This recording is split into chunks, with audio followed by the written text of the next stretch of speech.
an improv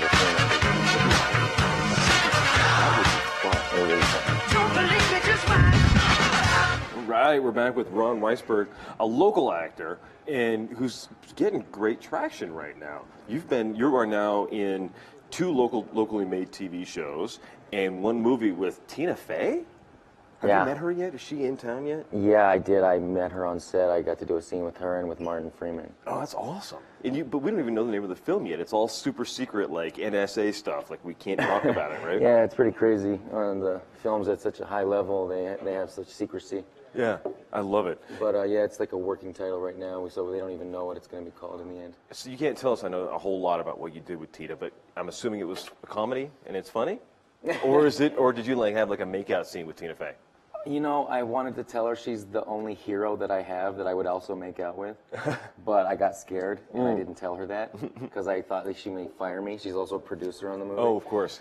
Yeah. So, is that filming here in Albuquerque or Santa Fe? It's filming here in Albuquerque and in Santa Fe, all over the place. That's very cool. But tonight is kind of a big night for you. Because this is cool. There's a new show. It's on as an NBC, right? Mm-hmm. It's called Night Shift, and premieres tonight after The Voice. And this is this really interesting show about basically a group of doctors working the night shift, but you are in it tonight, and you have this great, awesome scene tonight. It's like kind of near the end of the show, right? Mm-hmm. And who do you play, and how did you get involved in Night Shift? Well, I can't exactly talk about it until after it airs, but it's one of the meatier parts that I've had. Been a privilege to have on a larger level. So you get quite a bit of screen time then?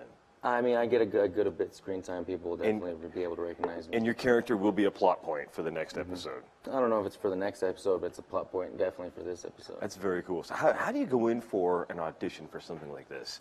You know, do you just hear about the show and then hopefully a casting agent calls you, or do you have to actively seek out and find this stuff and audition? That's a good question. A lot of the professional actors have agents. Really, to get these top auditions, you have to have an agent. Right. And the agent represents you. They submit you, and if the casting director likes you for that part, they will bring you in. And at that point, you gotta do your work. You gotta come in prepared, all your lines, all the choices made, and just be relaxing in the moment. I know the feeling. I know, you do. But in your case, for this one, did you have an agent line you up with this? Yeah, I do have an agent. I'm with Mitchell and Prisley Talent. And are they, is that something that you recommend a lot of starting actors and beginning actors find as an agent, or do you think there's a way you can go about doing it on your own? Well, I mean, you want an agent as an actor, but you just can't jump into getting an agent. You have to train, you have to work on your craft, you have to show an agent that you have a product that you can offer them, that you can be a business partner with them. Right. And then you can present that to them, and they'll be like, yeah, we can work together. This guy can act. And you're helping locals do that with AFME. The Albuquerque Film and Music Experience. You're already helping some people put together a short film, right? Yeah, we're doing a showcase for these adults, and we're writing these short scenes for these adults to present at AFME, as well as Kids Camp. And AFME is the annual Albuquerque. It's really become our local big film festival. Yeah, it's the biggest film festival in the state, I think, right? Yeah. And so as part of this, when you're working with adults and kids, right?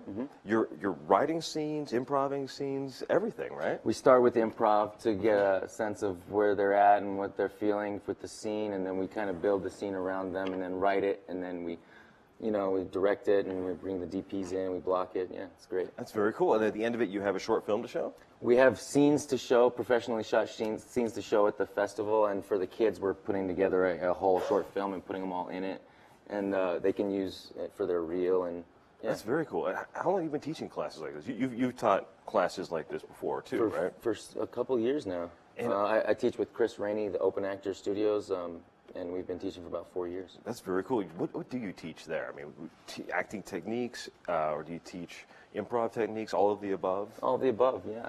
Improv is acting without a script. Right. So you're still telling a story. There's still objectives and obstacles, and you have to create them for yourself. And then you have to really, in an improv setting, just own up to whatever you said and make that character work on the fly, right? In an improv setting, yeah, you have to commit to the character and listen to what's going on with the other person. Right. That way you can feed off them what they're doing and make it happen. So how did you become an actor? How did you decide to do this? Is this something you fell into, or is this something that you just grew up and you were a kid and you said, I want to grow up and be on TV? You know, I kind of I kind of grew up with it in my family. My grandmother was an actress. Oh, really? Yeah, and I remember going to her plays, and watching her. Here in Albuquerque? Yeah, she was in Santa Fe. Okay. She retired to Santa Fe from Texas and via New York. Okay. And she always had that flair for the theatrics, and it rubbed off on me. And I don't know, I just. And did you study this in school? Did you say, hey, I'm going to go to acting school? Where did you go? I went to UT in Austin and studied theater and dance and concentrated on acting and writing. Cool. What's the coolest part you've played, other than maybe acting and doing a scene with Tina Fey? Cool. I know this is the stuff you're doing now, but there's been a lot of other stuff you've done before. Yeah. I did some Or ridiculous favorite person things. to work with? Favorite person to work with? Well, I did some ridiculous parts. One time I played Charles Manson. Excellent. People to work with, I got to do Longmire. I worked with Lou Diamond Phillips. That was cool. Yeah, because that was a cool show. I forget that one was filmed here. Yeah. Yeah, it's filmed. Some of it in Albuquerque, some of it up north. In Santa Fe and Pecos. Yeah. Yeah. That was actually a fun show. I always forget that one was a locally made film, a locally made TV show. What else? And on Dig, I got to work with Jason Isaacs. He's awesome. Oh, yeah. He's really cool. Absolutely. Well, when you work with actors of that caliber, does it make you raise your own game? Do you have to know that, like, you know, it's kind of like going into, like, playing in Yankees field all of a sudden. Absolutely. You know, you're, like, in the pinstripes. It makes you listen more. It makes you present more. Yeah, absolutely. sure. Because they're so present and it like, sucks you in. Like, oh, there's a story to be told. Oh, my gosh. We're in this together. Excellent. We'll be back in a couple of seconds with the final cup on the Morning Brew with friends.